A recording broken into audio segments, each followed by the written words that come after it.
At the peak of the Kenyan presidential polls, with several political parties making alliances to win the polls, a move which political analysts have described as a marriage of convenience in Kenya's political landscape. The Orange Democratic Movement presidential candidate Raila Odinga, who doubles as Prime Minister in the Kibaki unitary government, got off his campaign busy schedule on Saturday and paid a courtesy visit to what some call the political godfather of the region, President Museveni.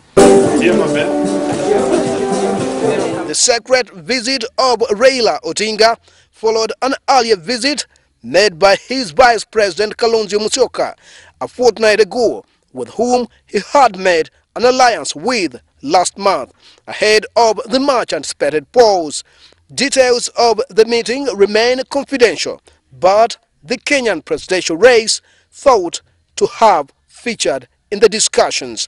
In spite of the Sinovet opinion polls predictions putting Raila ahead of his rivals, Raila Odinga's visit to State House Entebbe to meet with President Museveni has left a bitter taste to some Kenyans in Uganda. It won't be patriotic, because for me what I think Museveni should be, should be positive on the both parties, anyone wins, we work together. Since the reintroduction of multi-party politics in 1991, the political landscape in Kenya has been characterized by instances of tribal and clan-based disturbances with political undertones. Like in this current stage of the two horse race of the Code and Jubilee, we know that the Uhuru Kenyatta has the support of the Kikuyus, and they are far much behind him, majority of them.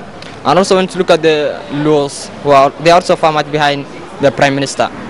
You talk about the Kikuyus, the Luos and the Kenyans. So which means as per now, you can't talk about Kikuyu being sidelines. They determine the vote return for the election. The last time Kenyans went to polls to elect a president, the ensuing dispute left 1,500 people dead and over 300,000 displaced.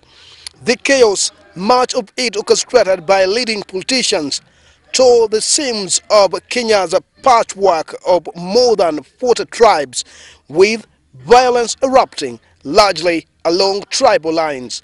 However, Kenyans are also afraid of the international community posing economic sanctions should Uhuru Kenyatta emerge victorious in the March 4th presidential polls. Kenya risks being sanctioned because of the nature of the influence of the international communities. So when Raila is trying to bring other people on board, this is East Africa now we are one. 8 candidates have been duly nominated for the seat to replace retiring Mwai Kibaki, but also become 4th president of Kenya. Sibasi, PS Television, Kampala.